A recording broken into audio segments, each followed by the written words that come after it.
창세기 6장, 창세기 6장 오늘 1절부터 20절 이 말씀을 통해서 창세기 6장에 어떤 일이 일어났는가, 또 창세기 6장을 통해서 하나님이 우리에게 말씀하시는 내용은 무엇인가, 이 부분을 좀 기도 제목으로 잘 붙잡을 수 있기를 축원드립니다. 지금 우리가 살고 있는 이 시대는 많은 사람들이 자녀 교육을 잘해야 되겠다 이렇게 생각합니다. 그런데 아무리 자녀 교육을 잘 하더라도 그것 가지고 충분하지 않죠. 오늘 우리의 가정, 또 우리의 자녀들, 우리의 인생을 어떻게 인도받아야 될 것인지 그 부분에 대한 분명한 답이 오늘 말씀 창세기 6장에 들어 있습니다. 혹 우리 자녀들에게 또 가정에 문제 있을지라도 우리가 가지고 있는 불신앙들만 버려도 하나님은 우리와 우리 자녀들을 통해서 하나님이 약속하신 일들을 이루실 줄로 믿습니다. 분명히 복음 속에 있는 우리들과 또 우리 후대들을 통해서 민족과 열방이 살아나게 되는 응답들이 분명히 있게 될 줄로 믿습니다. 성인이 되어져서 18세에서 20세 정도의 이 복음을 들으면 치유는 되지만 뭔가 이렇게 근본적으로 하나님의 역사하시는 그 은혜 속에서 하나님의 응답을 받아가기는 참 쉽지 않은 것 같아요. 그런데 어릴 때 어린 아이들에게 복음이 들어가면 정말 하나님의 영광에 크게 쓰임 받을 수 있는 것 같습니다. 그래서 우리가 어릴 때 우리 후대들에게 복음을 올바르게 전달하고 체험하도록 도와주자. 이것이 렘넌트 운동, 그루터기 운동이라고 할 수 있겠죠. 아이들에게 세상의 것들도 상식적으로 당연히 가르쳐야 되지만 영적인 비밀을 가르쳐야 될 줄로 믿습니다. 성삼위 하나님과 연결되어지는 축복이 하늘 보좌의 축복을 누리는 것이 전부라고 하는 것이 우리 후대들에게 경험되도록 우리가 안내해주고 도와줘야 될 줄로 믿습니다. 오늘 말씀해 보니까 노아는 당대의 의인이요 하나님과 동행한 자다 이렇게 말씀하고 있습니다. 노아 시대를 하나님이 타락한 시대라고 봤는데요. 왜 그러냐면 인간과 세상은 하나님을 바라보고 하나님과 함께하는 축복을 기대해야 사실은 정상으로 회복됩니다. 그런데 하나님 없어도 살만하다. 하나님 없어도 하나님과 관계없어도 행복해질 가능성이 많다. 이렇게 된 시대는 하나님이 가장 타락한 시대라고 봅니다. 우리 입장에서는 행복이 굉장히 커질 것 같고 또 막 대단한 즐거움이 있을 것 같은데 하나님이 보실 때는 심판하셔야 될 마음을 가지셔야 될 만큼 타락한 시대로 보게 되고 보시게 되고 그리고 사단에게 사로잡혀 있는 그 시대로 하나님이 보십니다. 그런데 어떻게 그런 시대에 창세기 6장의 시대가 번성하고 하나님을 떠나서 가인의 후손들은 막 기계도 만들고 문명도 만들어내고 살아야 되니까 물을 떠나 있는 물고기는 그 존재 자체에 문제가 와 있는데 그것을 모르고 빨리 물속으로 들어가는 노력을 안 하는 그때부터는 완전히 끝난 거죠. 영원한 생명을 가지고 영원한 하나님과 함께하는 축복에서 그 은혜 속에서 살던 우리가 그 축복을 알 수 없는 상태로 죄와 한 몸이 되어져서 사망 안에서 출생해서 살아가고 있는 우리의 삶이 비정상인데 존재 자체에 문제가 와 있는데 오히려 그렇게 살아가는 것이 행복하고 가능성 있고 훌륭하다고 여기는 것 자체가 어마어마한 타락의 순간이 지금 온 겁니다. 그래서 성경은 세상의 모든 것이 사실은 하나님을 향하지 못하도록 가로막는 장벽처럼 말하고 있죠. 그렇다고 불교 이론처럼 우리가 세상과 벽을 쌓고 어딘가에 숨어 들어가서 거기서 성경 보고 기도만 하고 이런 것이 성경에서 말하는 제대로 된 신앙인의 삶은 아닙니다. 세상 가운데 있지만 세상의 배경과 권세 아래 있는 것 같지만 우리는 그리스도를 믿는 믿음 안에서 하나님이 함께 하시는 하늘 보좌의 축복과 시공간을 초월하는 하나님의 능력으로 역사하시는 그 은혜 속에서 우리의 현실을 인도받을 수 있게 된다면 우리는 다른 시작을 할 수 있게 됩니다. 바로 노아가 그런 사람이었죠. 노아는 당대의 의인이요 하나님과 동행한 자다 이렇게 기록하고 있는데요. 하나님의 살아계심과 구원의 비밀과 성령의 역사가 사실이라면 문제될 것이 없습니다. 우리의 가족과 가정과 또 자녀들을 위해서 하나님께 기도할 수 있으면 됩니다. 오늘 창세기 6장 사건에서 우리에게 많은 답을 주고 있는데요. 이렇게 한번 우리가 질문해 볼 필요가 있죠. 그렇게 지식인도 많고 이 세상에는 실력자들도 많은데 왜 세상은 이렇고 또 왜 우리의 개인과 가정과 후대들은 이런가? 그 답이 오늘 창세기 6장 사건을 통해서 말씀하고 있습니다. 복음 받은 저와 여러분은 일단 염려하지 않아도 됩니다. 자만할 필요는 없지만은 두려워할 필요가 전혀 없죠. 왜냐하면 하나님께서 우리와 함께 하시기 때문에 그렇습니다. 우리보다 훨씬 앞선 문화와 시스템을 가지고 있는 미국이라든지 또 유럽이라든지 이런 선진국들은 굉장한 철학과 시스템, 세상을 움직이는 내용을 갖고 있지만 왜 그렇게 마약의 문제 하나 해결하지 못하고요. 정신적인 어려움을 해결하지 못하고 뭔가 개인의 삶이 그렇게 노력하고 사는데도 각종 총격 사건이며 인종적인 문제며 또 자연을 파괴시키는 그런 문제가 끊이지 않을까요? 개인은 왜 계속 어려움을, 재앙을 겪고 있는 걸까요? 바로 오늘 말씀드리고 싶은 내용인데 흑암 세력이 공격하기 때문에 그렇습니다. 창세기 3장에 역사했던 사단의 공격이 창세기 6장에 완전히 이제는 세상의 문화를 가지고 장악하고 있죠.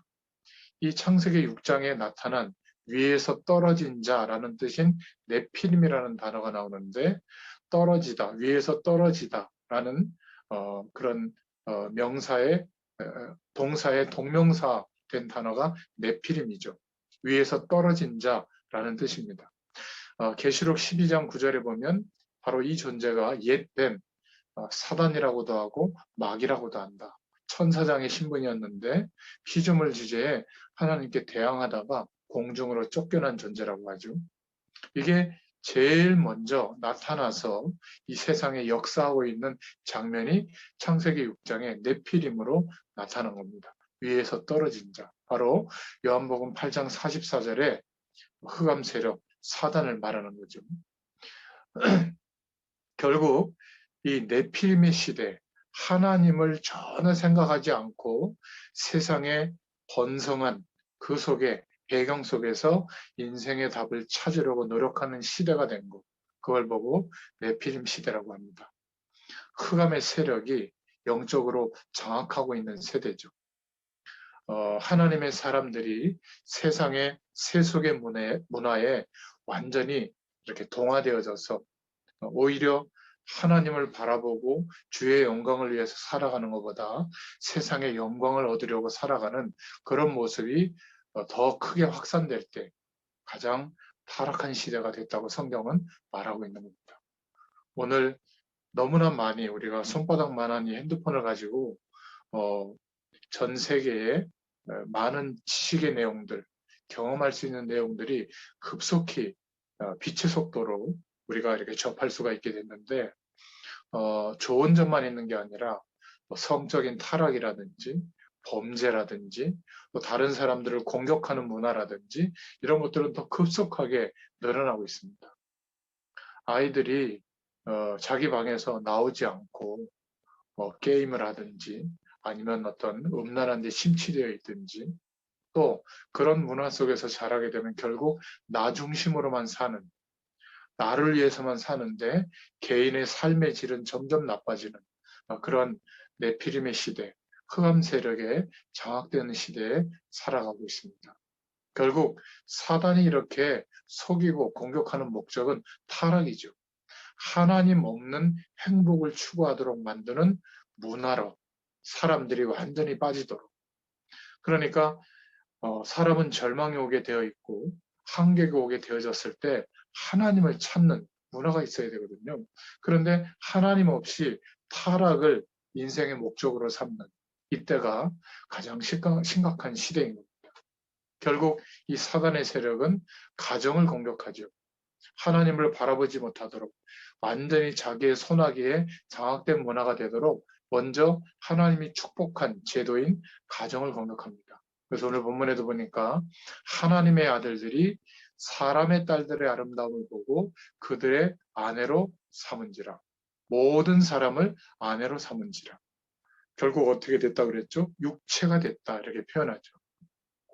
영적인 축복 속에서 성삼위 하나님의 도우심과 은혜로 하늘 배경을 가장 중요한 축복으로 누리던 인간이 그 축복은 전혀 모르는 상태에서 하나님을 떠난 사람들의 아름다움을 보고 그것에 완전히 동화되는 모습을 그렇게 표현한 거죠.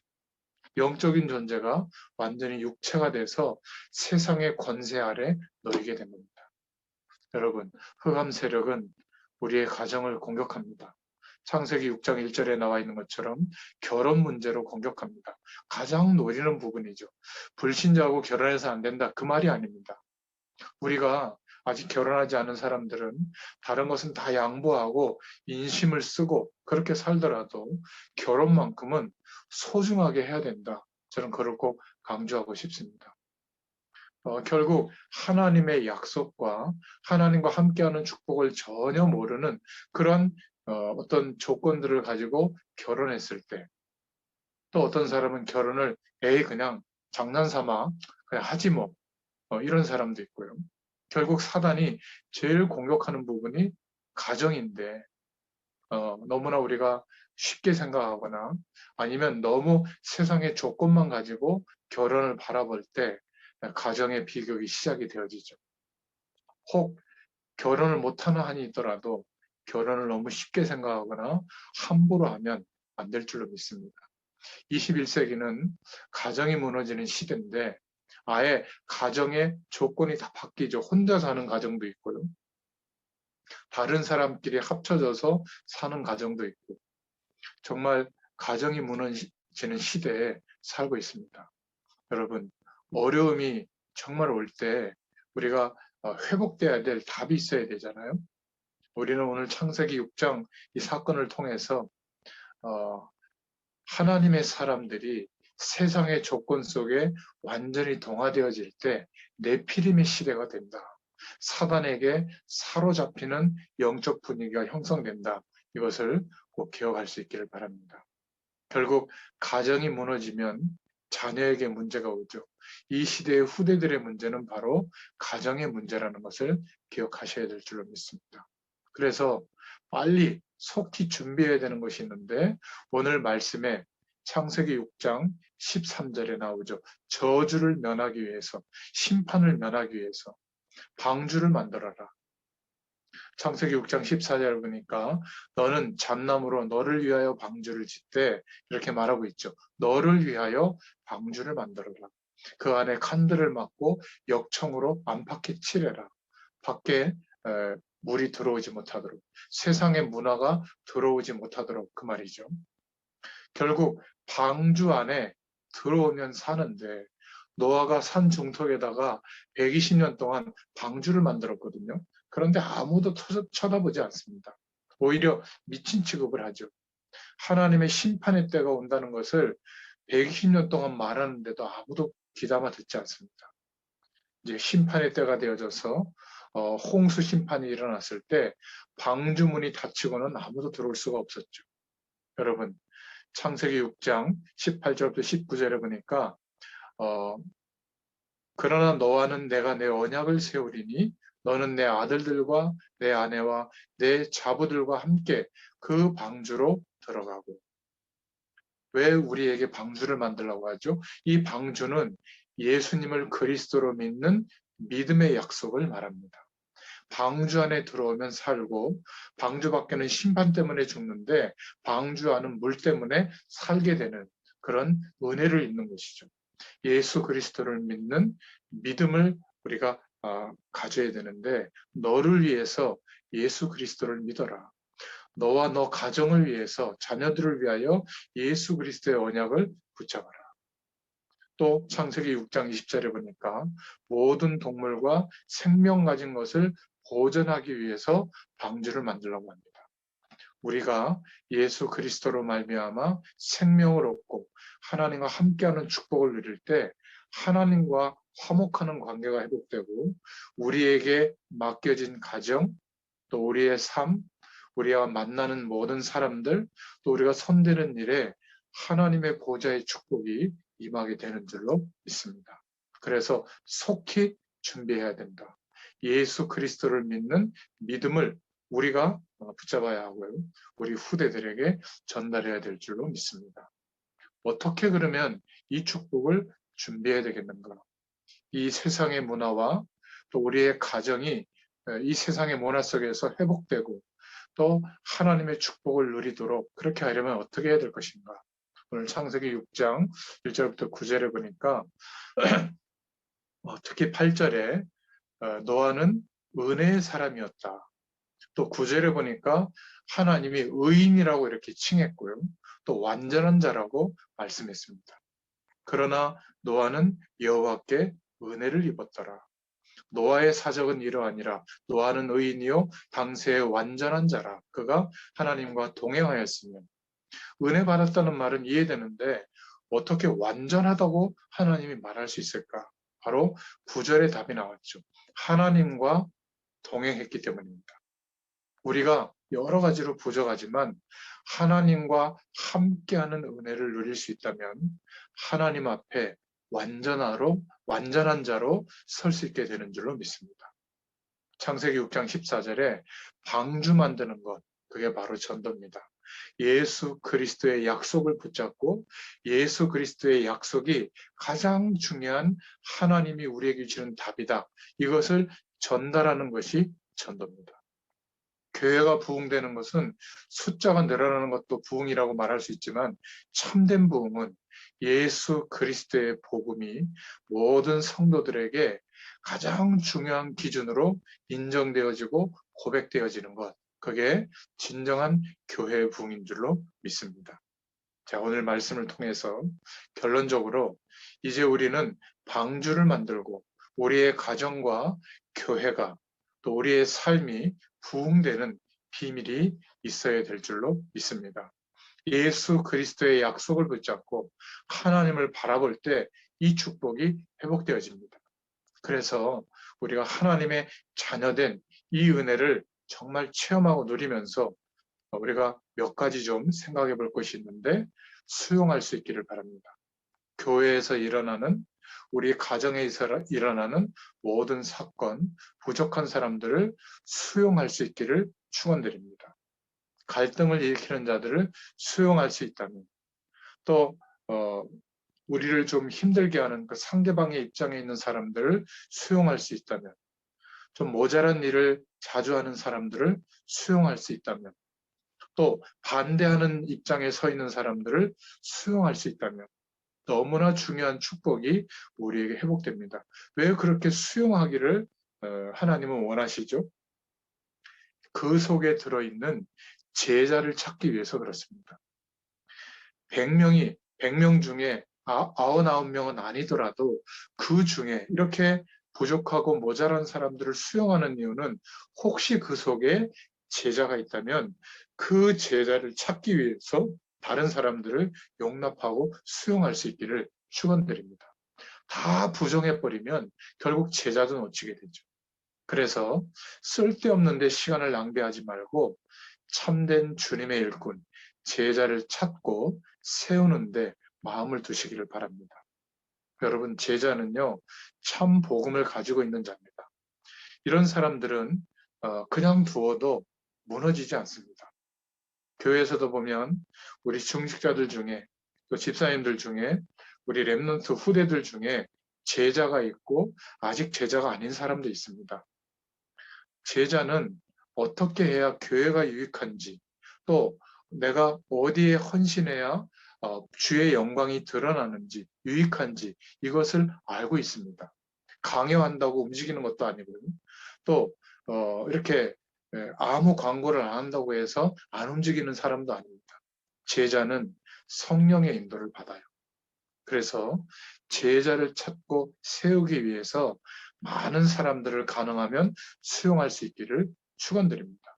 그리고 그 제자들이 찾아지고 세워지면 함께 복음 전할 수 있는 전도하는 조직을 짤 수 있기를 바랍니다. 그게 다락방이에요.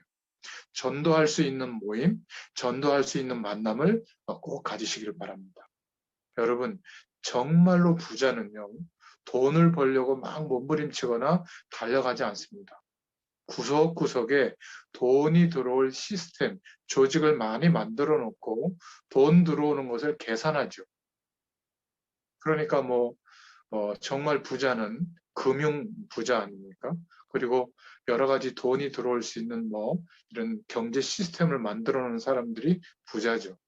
그러니까 세상의 어떤 경제적인 것도 그렇지만은 전도도 마찬가지입니다. 전도하는 조직들, 그런 시스템들이 현장에 짜여져 있을 때 하나님의 역사가 복음을 전하는 사람들을 통해서 그 시스템을 통해서 계속 하나님은 역사를 일으키시고 제자를 거기에 붙이시는 겁니다. 이런 은혜를 꼭 누릴 수 있기를 축원드립니다. 다른 방법을 사용하면 먹을 걸 준다든지 친절을 베푼다든지 이런 것도 도움이 되긴 하지만 그것은 임시방편밖에 안 되죠. 제자는 참 복음을 가지고 있기 때문에 절대 흔들리지 않고 현장에서 끝까지 복음 전합니다. 여러분, 복음은 완벽하기 때문에 그래서 걱정할 필요가 없죠. 복음 가진 사람은 결코 손해와 이익을 따지거나 어떤 유불리에 사람에 따라서 움직이는 그런 사람들이 아닙니다. 여러분, 우리의 만남이 누구를 도와주고 섬기는 만남이기도 해야 되지만 정말 우리의 만남 속에 예수 그리스도를 중심에 정말 품고 주님이 원하시는 길을 따라갈 수 있는 제자의 축복, 우리가 그 제자의 축복을 누리고 또 제자를 세우고 함께 복음 운동하는 이 은혜가 우리 가정에서부터 우리 후대들에게 또 우리의 만남을 통해서 전달될 수 있기를 예수님의 이름으로 축원드립니다. 기도하겠습니다. 하나님 참 감사합니다. 창세기 6장에 심판의 사건이 일어났던 것처럼 이 세상에는 하나님 없이 행복을 추구하고 발전하고 또 만족을 누리려고 하는 가장 타락한 현장들이 너무나 많이 있습니다. 세상의 배경과 권세 아래서는 그것이 행복의 기준이 되기도 하고 그것이 훌륭한 문화처럼 포장되어 있기도 합니다. 분별할 수 있는 눈을 열어주시고 세상 배경 가운데 상식의 영역에서 필요할 때는 우리가 그것을 누리지만 주의 영광에 방해될 때에는 가차없이 거절할 수도 있는 선택할 수 있는 힘을 우리에게 허락해 주시고 우리는 하나님과 함께하는 그 은혜 속에서 가장 행복하게 하시며 참된 안식과 주의 능력으로 살아가는 저희들의 인생이 되도록 역사하여 주시옵소서.